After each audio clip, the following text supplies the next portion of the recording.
Tapi anehnya kalau kita bilang para imam ini bersih, banyak yang tidak percaya. Aneh. Wassalamualaikum warahmatullahi wabarakatuh. Kita kali ini akan membahas tentang pengertian al-ismah. Al-ismah adalah, kita mungkin sering mendengar kalimat maksum atau kemaksuman. Dalam bahasa artinya penjagaan.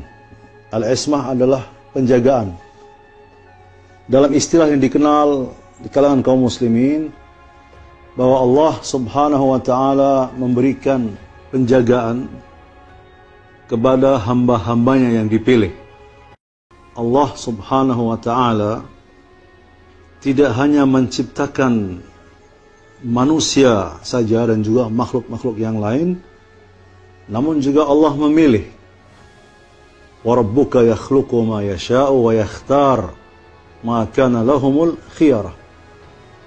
Artinya bahwa Allah subhanahu wa ta'ala menciptakan yang dia kehendaki dan juga memilih. Dan mereka tidak boleh memilih pilihan yang lain. Jadi ada hamba-hamba yang dipilih oleh Allah subhanahu wa ta'ala, yaitu para nabi dan para imam.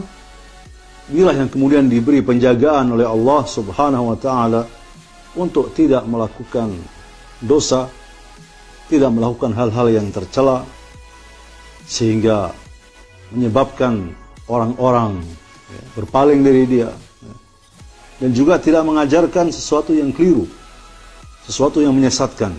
Inilah ismah yang kita fahami, yang diyakini oleh kebanyakan kaum muslimin. Namun itu hanya khusus untuk para nabi. Namun di kalangan Syiah, di kalangan pengikut Ahlul Bait alaihimussalam, mereka juga meyakini bahwa para imam mereka juga orang-orang yang diberi ismah, diberi penjagaan oleh Allah subhanahu wa ta'ala untuk tidak melakukan dosa, tidak melakukan perbuatan yang tercela, dan juga tidak mengajarkan sesuatu yang keliru yang menyesatkan umat ini. Dan tentu ini ada dalil-dalilnya, baik dalam Al-Quranul Karim maupun dalam hadis-hadis Rasulullah sallallahu alaihi wasallam. Saya kutipkan pertama misalnya dalam surat Al-Baqarah ayat 124. A'udzu billahi minasyaitonir rajim.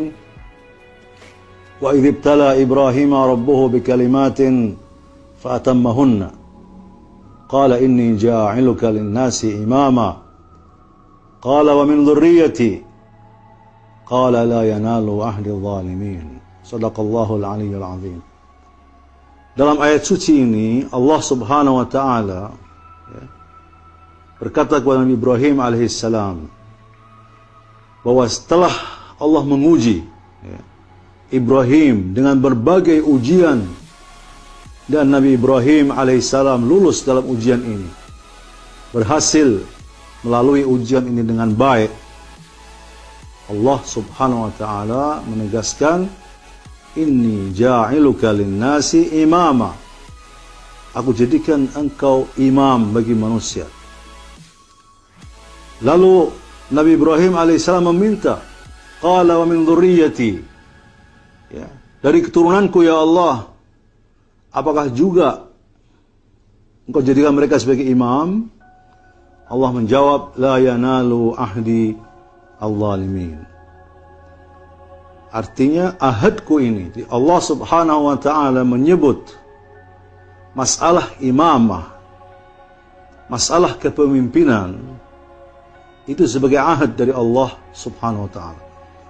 Ahad artinya sesuatu yang dijaga karena mulianya, karena berharganya.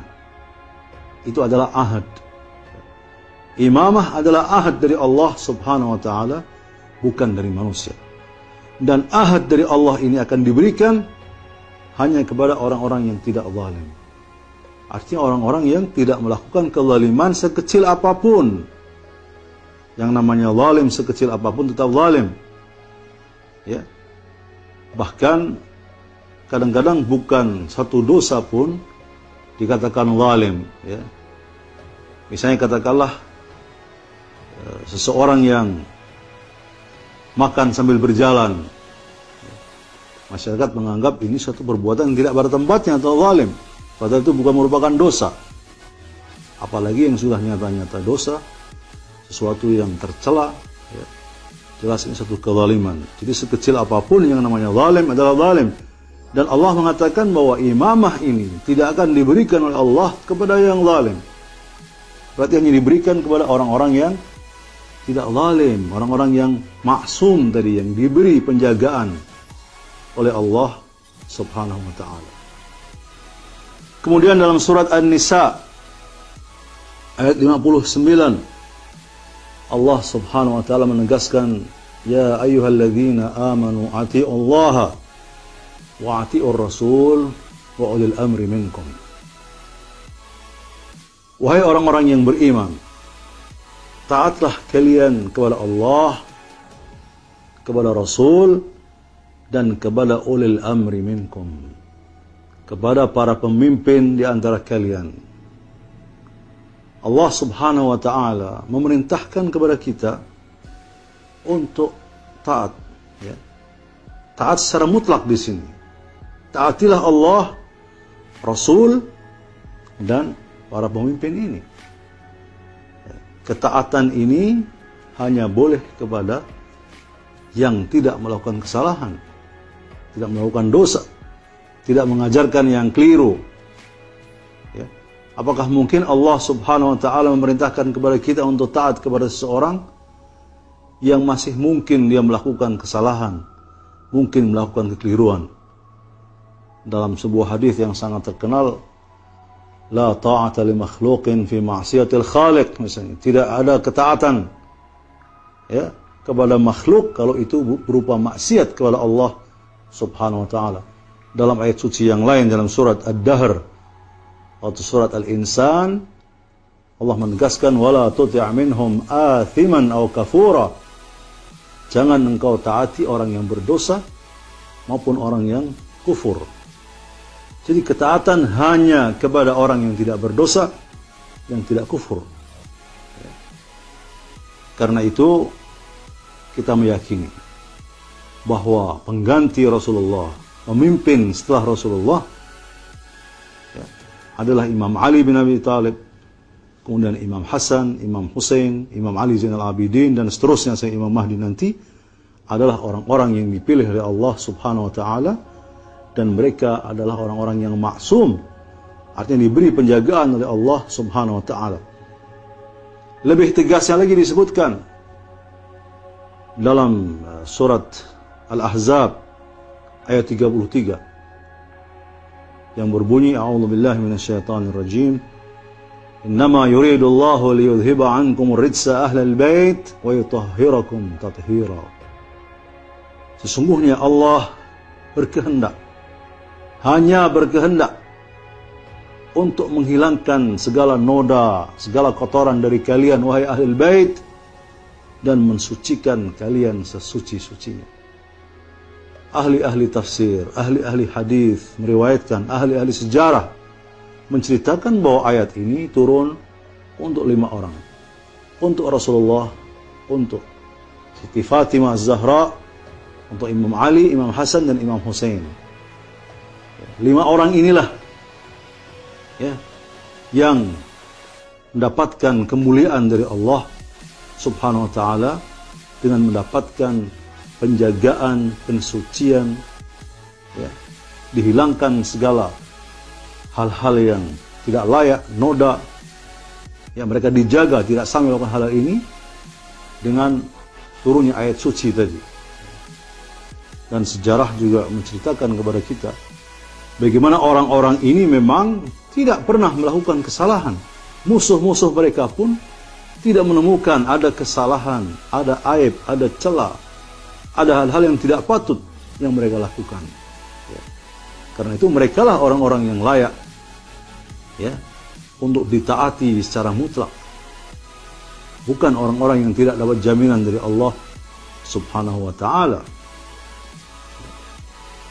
Jadi sebetulnya orang biasa pun bisa mencapai kemaksuman ini, ya. Namun memang tidak ada jaminan. Artinya bahwa Rasulullah Sallallahu Alaihi Wasallam memiliki misi antara lain mensucikan umatnya. Dalam surat Al-Jumu'ah misalnya disebutkan, "Walladzi ba'atha fil ummiyina rasulan minhum yatlu 'alaihim ayatihi wa yuzakkihim wa yu'allimuhumul kitaba wal hikmah wa in kanu min qablu lafi dhalalin mubin."